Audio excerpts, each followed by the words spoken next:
God. No, I know some of us here. I believe we're going to hopefully get some B-roll too. Have the opportunity to come in and watch some practice. You're always welcome for that. And just wanted to say thank you again. I mean, it's really some of you I've seen here for all 18 years, others not as long. But I just really appreciate it. I don't take it for granted any time, any year that the media covers us here in Louisville the way you all do. And I appreciate it, and I want you to know you have access as much as you want.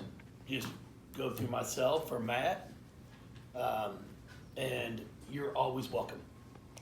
So, like to start off just a little bit, just really excited about this team. Obviously, there's a lot of new faces, but a lot of talented players. Their work ethic has been fantastic. They're kids that love to be in the gym. They're in the gym on their own. It's been fun. It's been fun to see. And now we're at a point where we've had the opportunity to work with them some. And obviously, today's our first full day of practice, and now we'll get a good chance over these next few weeks to see, who's going to try and separate themselves to earn that playing time. Because at this point in time, I've just been really impressed with all of them. I mean, they've all showed moments that they've looked really good. And, with as many new faces, it's going to be fun to see who plays well together and what our best, groups on the floor are going to be. So anybody like to start off, feel free with. Jeff, you mentioned your 18th season. Steph's been with you the whole time. For the most part, so much continuity with the staff. Can you speak to that, how much that's led to the success, and then kind of follow up what Amanda brings now to the staff? Yeah, no, I mean it's been great. I mean, you've got Steph, who's been here with me for all 18 years.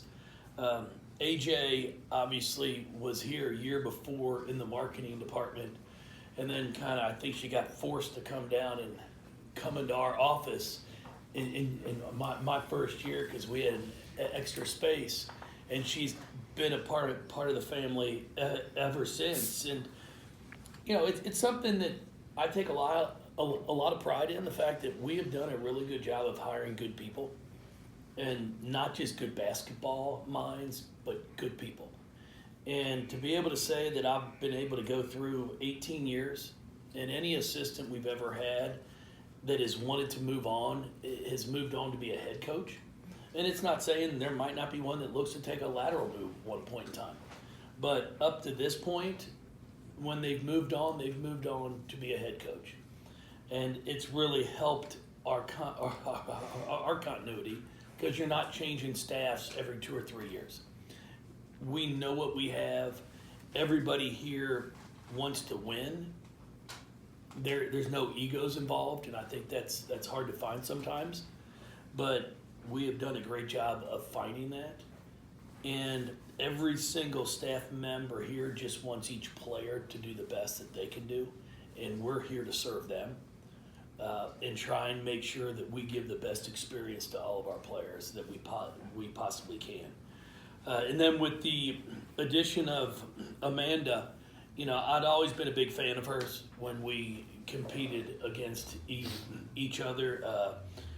She had some very talented teams at Clemson, and we'd see each other on the road. We'd see each other at conference, our ACC, the tournament, and just always enjoyed the conversations that we'd have. And then when things happened the way they did for her there at Clemson, and we had a switch. Macy decided to go back to school to be a nurse. And then that allowed Courtney, who wanted to have some more administrative responsibilities, to move up into that op spot. It opened a spot for me, and it worked out.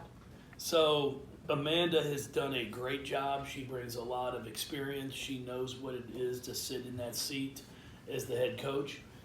a lot of knowledge of the game. She does a great job relating with our players. And, with recruiting the way it is, the month of September is normally a very hectic month for us as coaches that are going out on the road recruiting, and Amanda's kind of stationed here at home. She's done a great job with our kids, getting them, elevated, and our player development has been great. So I'm excited to actually now get a chance to be at practice more and really, pour into our kids. Jeff, you mentioned the new faces with this team, 8 true freshmen and Sosa being the red shirt. Seems like everywhere through college sports right now, the trend is to get older, bring in a lot of people from the portal. Why was it important for you this year to build a team with a lot of fresh faces in high school? Well, I'm not saying that's completely accurate. I think what's happened is similar to what took place with us last year. We're going after high school kids. We're still going after. I think everybody's still going after them. It's just that instead of having a top 5, say you're trying to get a point guard.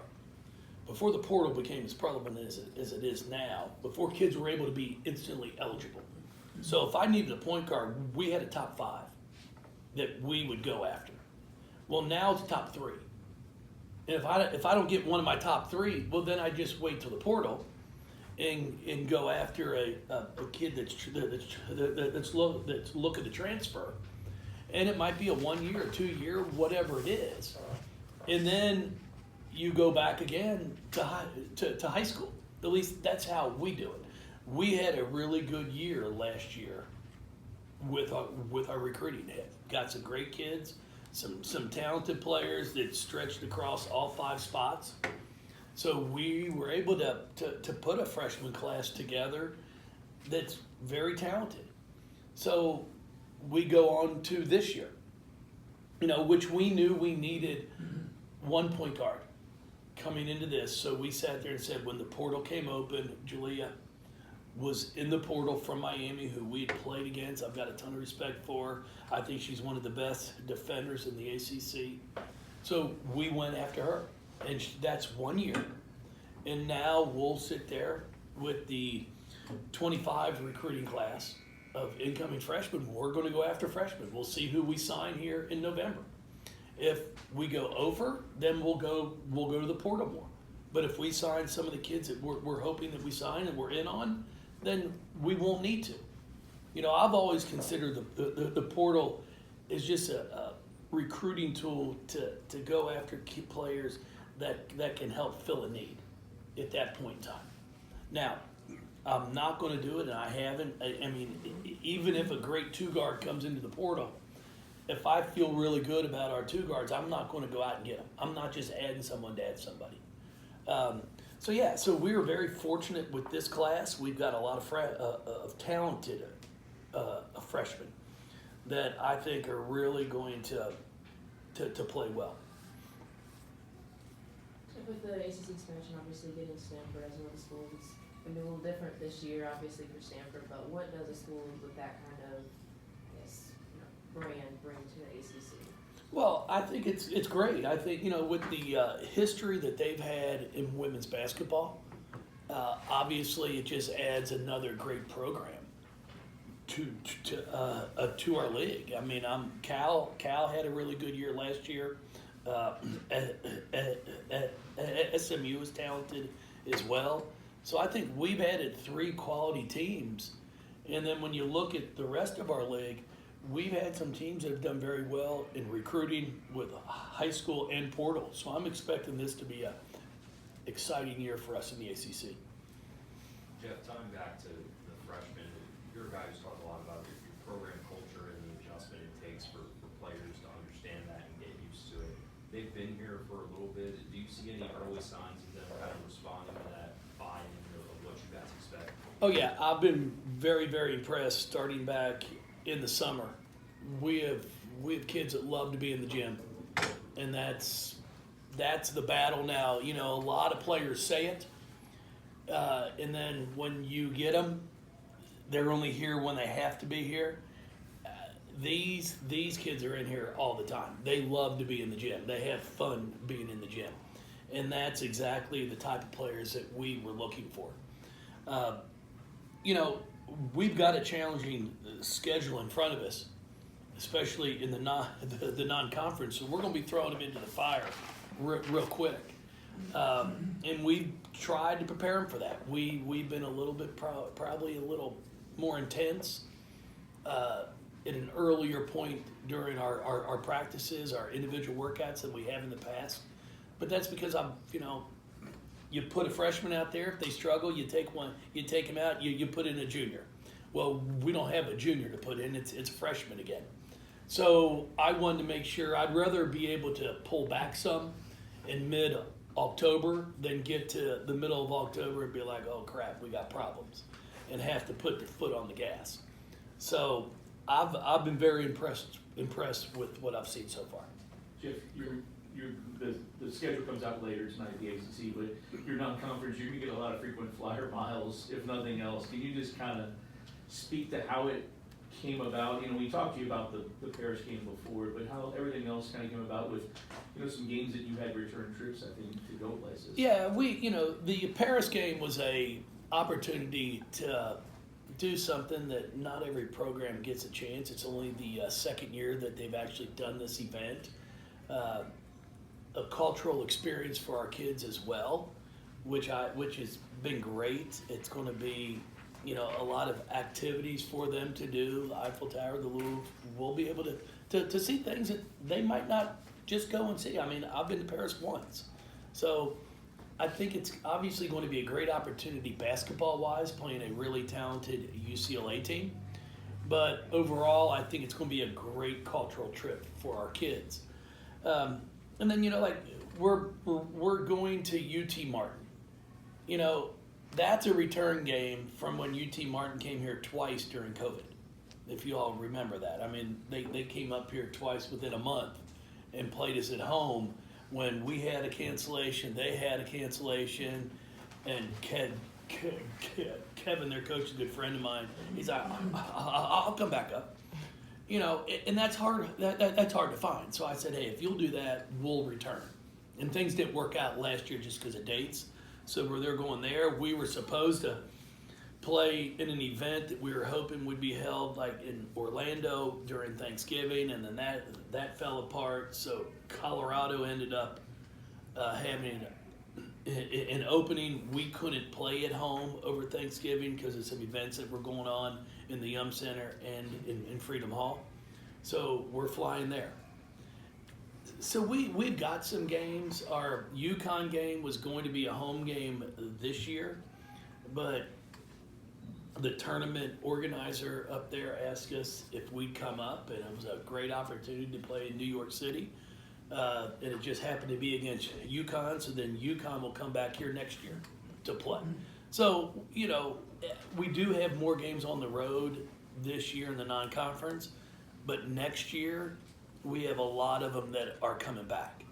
So excited for that. Our game against South Florida down in Orlando is being put on by the Women's Basketball Coaches Association. Danielle Donahue, who runs that, asked me when we were up there playing in Toronto last summer, if we put this on, would you be willing to come down and play? I said, sure, it'd be great. And South Florida, very talented team as well. So we're going to have a lot of early games that are going to be challenging, and it's going to be fun, I hope.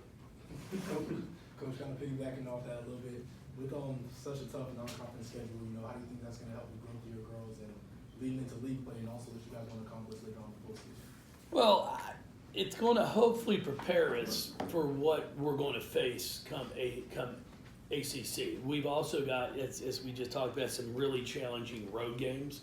So it's not just playing them all here at home. We're at UK.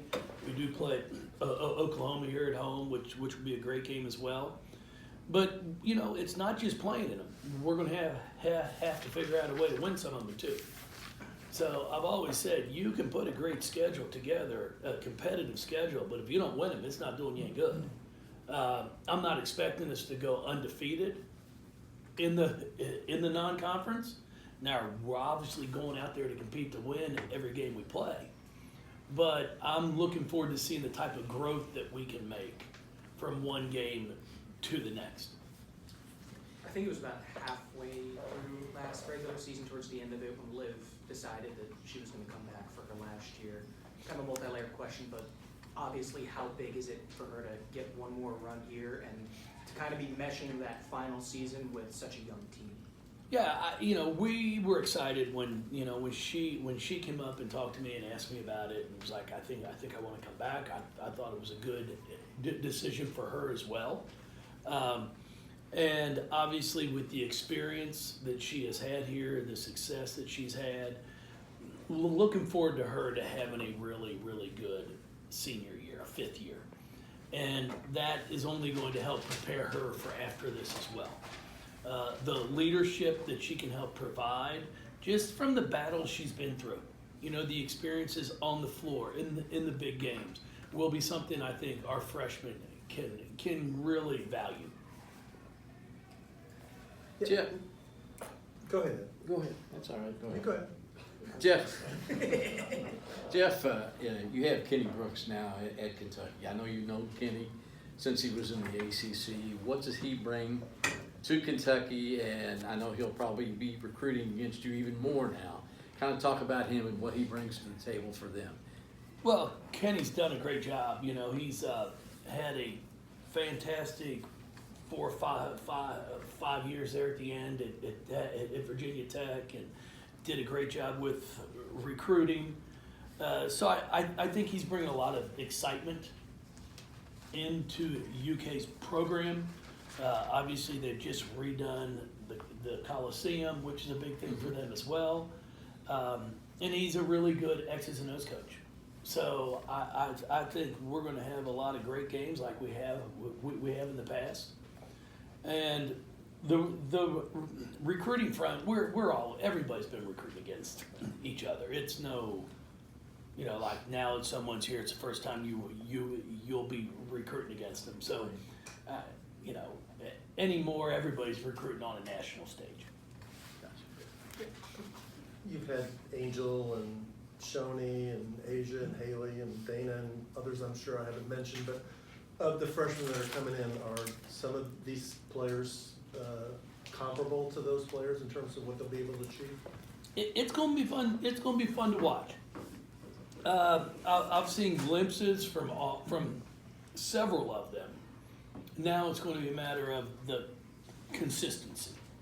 Those are the things. Even though Asia, when you talk about AD, I mean, her freshman year she was injured for most of it. She had that groin where she really didn't start games. Had a good freshman year, not great. But then when she got healthy, all of a sudden everything really it took off. Dana came off the bench for us her freshman year when we went to the Final Four, and then look what she ends up doing. So, of the ones that we've had, Shoni probably as a freshman probably had the biggest impact.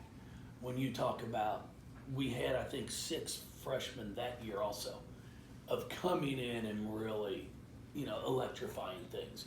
So it's going to be neat to see which one of these freshmen, because they're all good, but which one's going to take that step the quickest. But like I've tried to explain to them all. I mean, you might come in and your teammate might go from here to here faster, but then in 2 years you might be up here. So it's don't worry about judging yourself by where your teammate is in 3 weeks. You focus on you, keep doing what you do, and then your journey will take care of itself. Jeff, obviously today is the first day of practice, but while you haven't seen them in an organized setting like that yet, you've been around them for a couple months now. Are you starting to get maybe an inkling of what this team's potential identity is going to be, or is it too early to tell? It's too early to tell. I mean, we really haven't had a chance to do a bunch of 5-on-5. So that's when I'll be able to really start telling when we can start competing 5-on-5. We're going to defend. We're going to get better at that. I don't think we were a great defensive team last year, as good as we have been in the past. So we've definitely stressed that. I can say we shoot the ball better this year right now than we did last, and that's just strictly going off of shooting drills. You know, when you do a 5-minute drill, and our goal may have been 55 last year, and now it's at 65. So I can look at that at least through the drills and say, yes, we shoot it better. Now, when the lights come on and the game starts up, then we'll find out. But it's been very encouraging to see us be able to shoot the ball better as an entire team from behind the three-point. Jeff, Nyla's progression each year has been remarkable. What did you talk to her about at the end of last year about improving, and do you feel like, you know, her leadership this year, it seems like, you know, she's probably have to do a little bit more? Well, you know, I've talked with her just about making sure she keeps composed on the floor, cutting her turnovers down. She does a great job around the basket. She's really worked on her 8 to 10 foot shot, free throw line jump shot. Just really want to see her when she gets in the open floor, the anxiety, the excitement, just to be able to control that. Because if she can cut her turnovers down, then I think it's really going to help her be able to showcase her game. Because she rebounds it so well. She scored the ball for us. She shot a high percentage. It was just her turnovers that were the Achilles heel for her this past season. Coach, did you see Maisha Hines-Allen last night on Monday Night Football? I did not see her on Monday Night Football. Her brother plays for the Jaguars. Oh, I know that. I'm quite So they aware did a of that. feature, and she was on there for a little bit. You should I check it out. missed it. I watched her the other day play, and I talked to her. We still stay in touch. We try to stay in touch with all of them. Awesome. But she looks great. I think for her it was a great trade to get up there to Minnesota. I think she's able to showcase what she does so well, and I think she's been an asset for them, and they've been an asset for her for sure.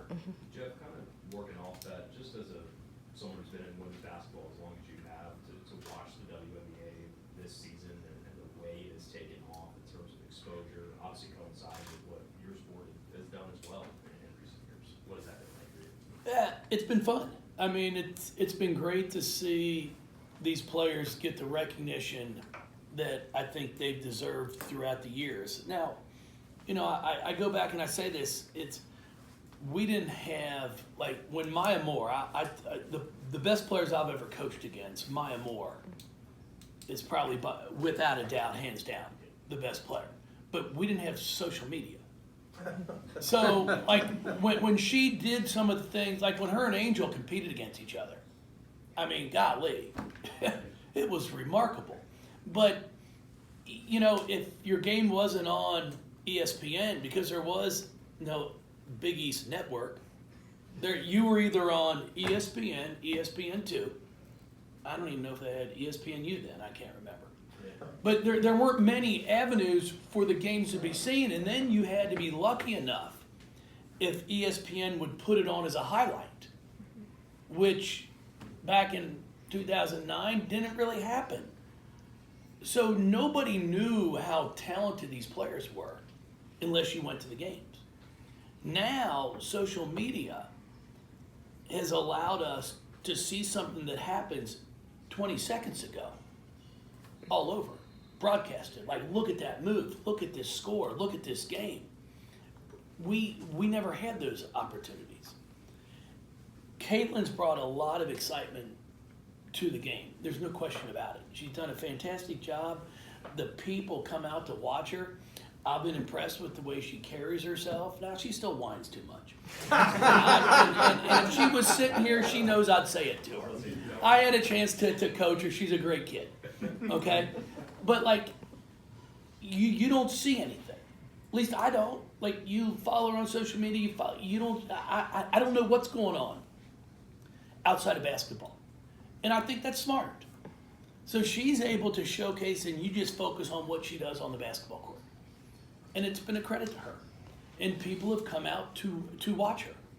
But when I hear people say, oh, she's the best player to play, guys, Maya Moore's the best player hands down I've seen. But part of that is Candace Parker was pretty darn good too. But again, we didn't have the opportunity to see the players like we have now.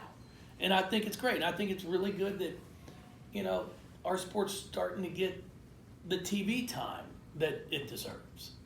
You know, but there's still times I shake my head. I mean, after the All-Star game, there's nothing on TV. And I'm like, we can't even get WNBA games on a Saturday before NFL starts up, before, you know, college football gets going like it does. But it's been much better. Quick follow-up to that. Mayor Greenberg has talked about trying to get a WNBA team here, and he's been adamant about that. You've been on the record before saying you want that to happen. Is that something that he talks to you about at all? Ask for an opinion or mention to him? Well, you know, I think it's a great idea. I think it's a great concept. I think what people in Louisville would have to embrace and have to understand, it's the same challenges that we have at times when we host NCAA tournaments here. The prices go from $10 a game to $20 a game or $25 a game. Now we go from averaging 10,000 to getting 7,000. So I know a lot of people say let's bring it, but do we have the appetite to pay $20 or $25 a game every game? See, I think those are the questions that have to be. I'd love for them to bring a team here. I think it'd be great. I think some of our players that are playing in the league have the chance to play here would be fantastic. But you've got to make sure when you put something that the people are willing to pay the price. Jeff, real quick, just building off of that, the WNBA recently announced that they're bringing an expansion team to Portland. Do you still hold out hope that an expansion team could come here one day? Yeah, you know, I'm not in any of those talks, so I have no idea. I mean, I look at a few of the places that teams are going, and I see the cities, and I think Louisville will be a great opportunity for some of them. You know, we are in a unique situation, a unique market where you can get people from St. Louis, people from Cincinnati, from Nashville. Obviously, you have a team in Indy, but I think there's a pretty big population of possible women's basketball fans that could come in and watch games as well. As you know, a lot of if you want to see a WNBA game here, you're driving to Indy. So I think somebody in Cincinnati would drive here as well. And then with the extra things that our city has, with our Bourbon Trail and different, you could tie it in and make it a weekend as well. Out of all the freshmen, the two names that obviously stand out, Arenas, Randolph, when you have two players like that have just been around high caliber basketball their entire lives, does that show even this early on in your collegiate career? Does something like that pop being around that type of basketball? Well, the one thing I've got to compare that with is like when I go watch my daughter playing the 5th grade teams, like she's been around me. And I haven't seen much rub off. So, now, I'm you know what? It's obviously they've been around basketball their entire lives, which is fantastic. But it's the one thing I don't talk about it. I don't. It's like, hey, you have your own journey. You know, Azella has her own journey. Mac has her own journey, and I think that's what makes it special. Is their fathers had obviously great careers, but I never look at a kid and go, man, mom was really damn good. She's got to be good. It doesn't always work out that way, and I've seen some parents that weren't extremely athletic and their kids are fantastic. So I think them being around basketball is a good thing. So I think that's exciting for them. But I'm not going to sit there and say it's going to rub off or all of a sudden they're going to be first team all-league players. But they're good. You've been doing this a long time. You're always pretty honest about your teams. Is this a team that can compete for an ACC title and make an NCAA tournament? Oh, well, yeah, I'd be extremely disappointed if we're not in the NCAA tournament. Our league is very competitive. It's going to be exciting to see where we are come January. I like the depth we have. I like our size at all spots. Adding Jalea really helps us at the defensive end. We've got some quickness to be able to pick the ball up. Taj is a really good on-ball defender as well. At 5'10", she's long. She can really stay in front of people. So we're going to look a little different, I think, on the defensive end. And then Isla at 6'4", has great hands. She finishes around the basket. She played a year professionally over in Australia. So we have some kids that I think are going to be able to make significant contributions to our program. Now they're going to be freshmen, so there's going to be some ups and downs. But come January, I think they're going to have seen enough playing time that they're going to hopefully be able to become consistent. Jeff, what's Jada's kind of the role of her on and off of the floor? I mean, you've got some leaders, but she's been through a lot of games, a lot of experience. No, she has. I mean, she had a really good week and a half, the past week and a half. And she's been consistent. She shot the ball well. She's talked. She's made the right passes. That's what I need to see from her. She needs to be able, as I told her, like, I don't need circus shots to go in. I just need open shots to go in, and she'll get enough of them. And then she's got to be willing to attack the basket, not just to score, but to get others scoring opportunities. She's in the gym. She's skill-wise, she's as skilled as anybody that we had. Ball handling, shooting. I keep challenging the competitive side.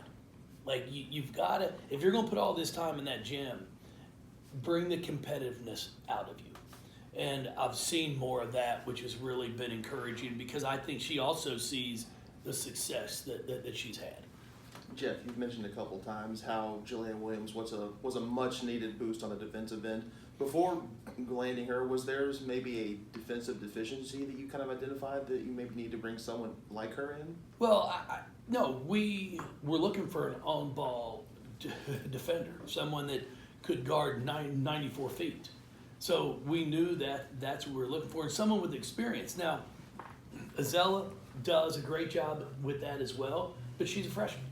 So now you're adding a fifth-year player who has been through the ACC, went to an Elite Eight, understands what it takes. So hopefully she's also going to be able to help our younger ones understand how hard it is to pick that thing up in 94 feet and guard it.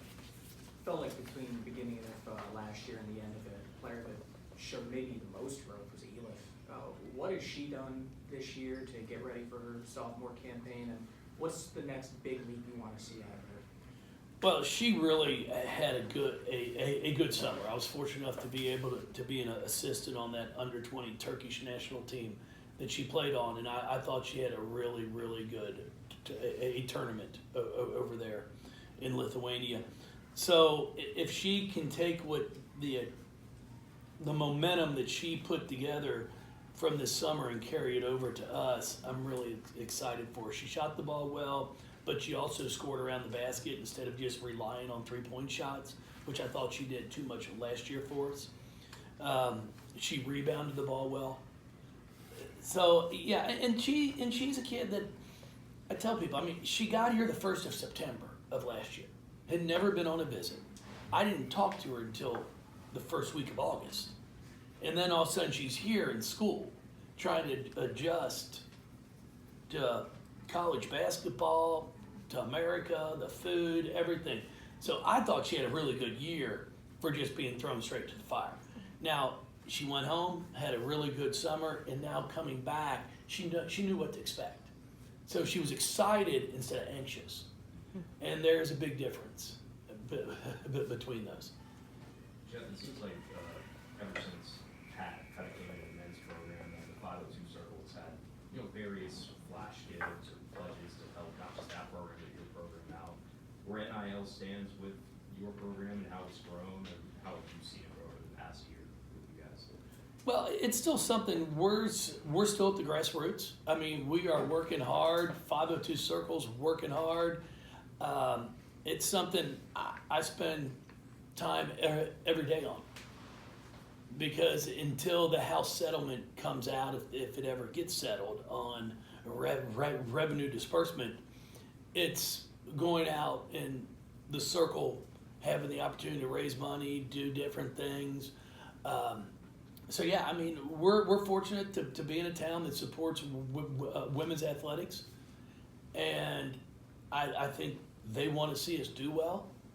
And as you know, going in this new world, you know, you don't want to say it's the first thing that a kid asks, but it's top 3, top 4, and I don't blame them. I mean, but I'll tell you this, and I've shared it with some. I met individually with every single player on my team 2 weeks ago.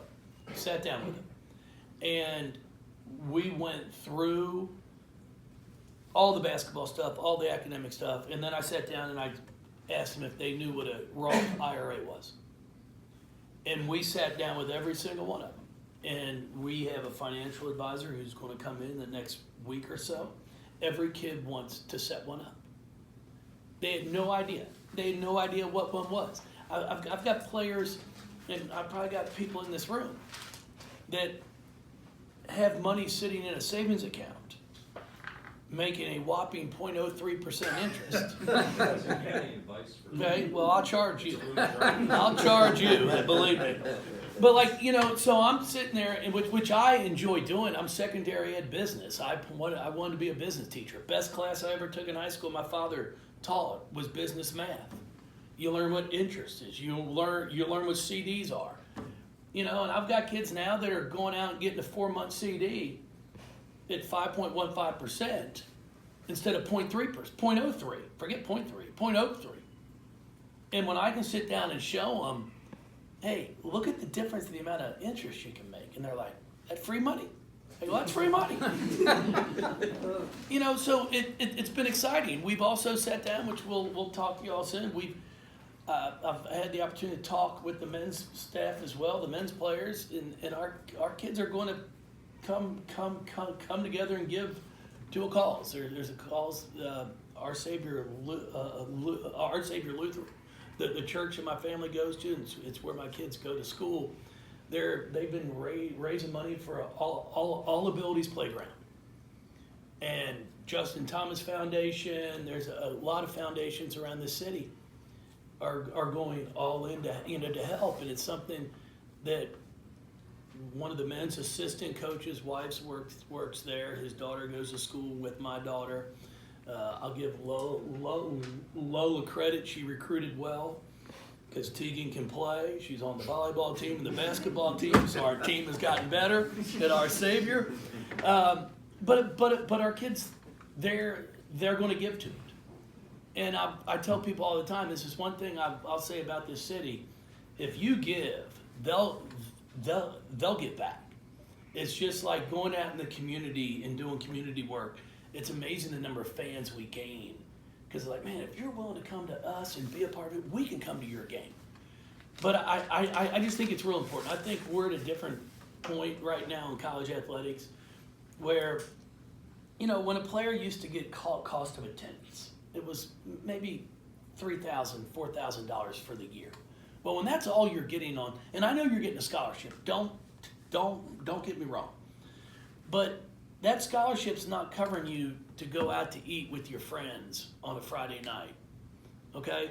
And you're not, up until this point in time, you weren't allowed to work.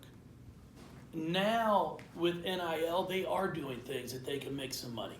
But I also want them to understand that it's important to give back. It's important to save. You know, when I can sit down and I show these kids, okay, if you max out your Roth IRA at 7%, at $7,000 max a year, and start at 18, and you at 65, that thing's worth about $7.2 million. You should have seen their eyes. They're like, are you kidding me? I'm like, no. But I broke it down even simpler. I'm like, just put $2,000 a year, and then $100 a month until you're 65, and that's about $1 million on about $75,000 contribution over that time. You know, we're trying to set kids up for generational wealth, not just, okay, I got money now, I'm spending it. Man, I want them to be able to hopefully take care of their families, take care of themselves, And if this can help that, then it's a win. But what I don't want them to do, and I tell them I don't want them to go out and buy a $100,000 car, $50,000 car, buy a used car. It still runs. I mean, trying to educate them on those things at this point in time. And it's been great because I've got a group that they really want to know and they want to learn. So we're going to win basketball games, but we're also hopefully going to teach them about finances.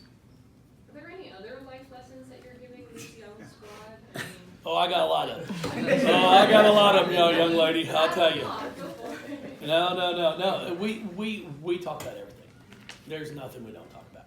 Is there something like having a group like this that is so brand new to college, to adulthood, that you, with your years of experience in coaching, that you want them to know certain things for sure, so they're prepared not only for basketball but for life?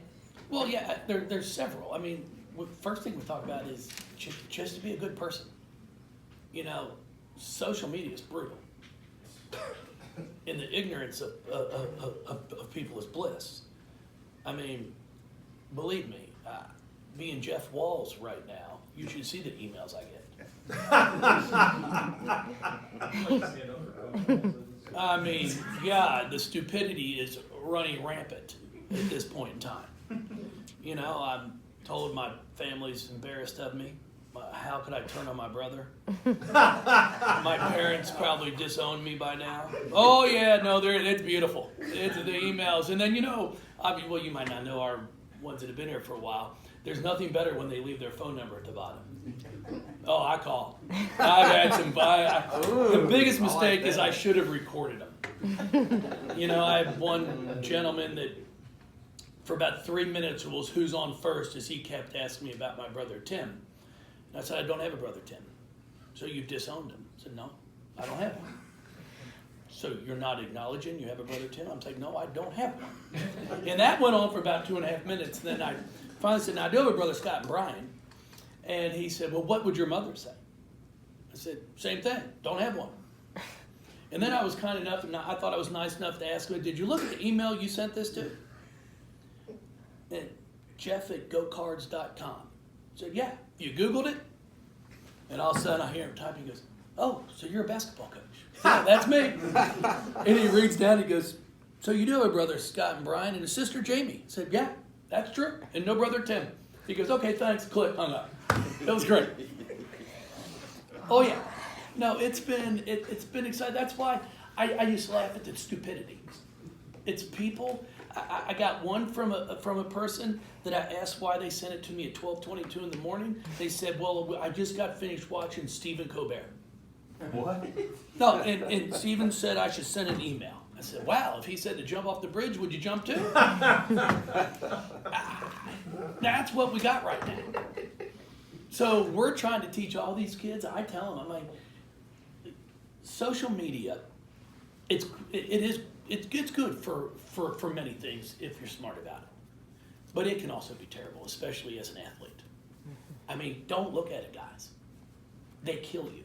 You do good, they love you. You have one bad game, you're terrible. So you got to understand, you can't live and die by looking at it and seeing what's going to happen. Be who you are and be true to yourself. But it's so tempting for them all. For everybody. You got your Instagram, you got your Twitter, you got whatever, TikTok.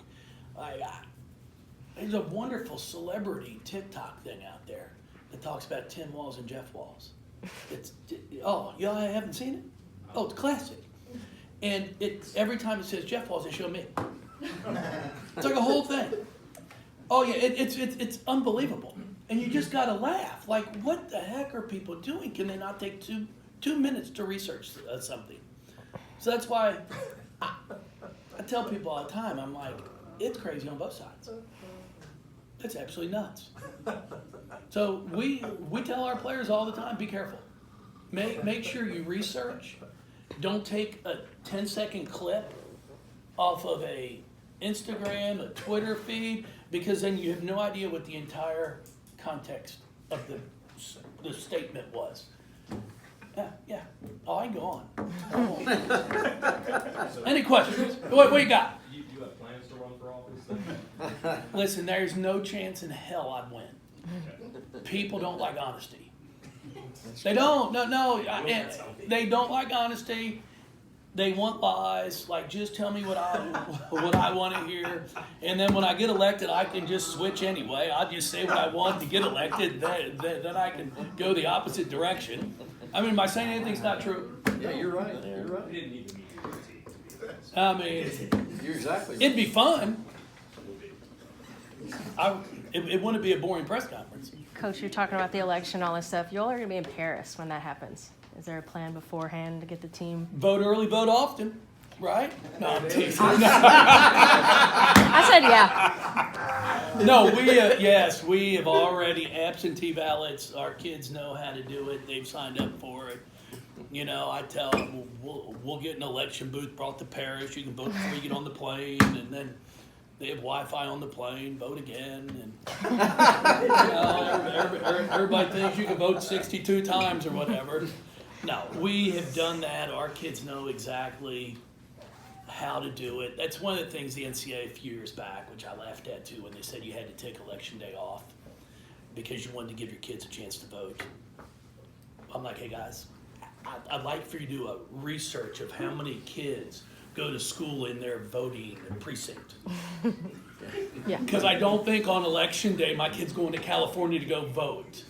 They're going to do it absentee. So that's one of the many things I laugh at, that we, you know, it's like, oh my God, a knee jerk. We got to give off on election day so everybody can vote. But most of the kids can't, like, they can't come out to my precinct and vote.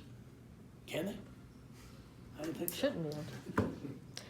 I'll probably get Maybe in one trouble of for them that. will. Reagan might. I'll probably get an email before I get back from practice. I appreciate y'all. You guys are always great. Thank you. Come out, watch practice. Feel free. Thank you, Coach. Thank you, man.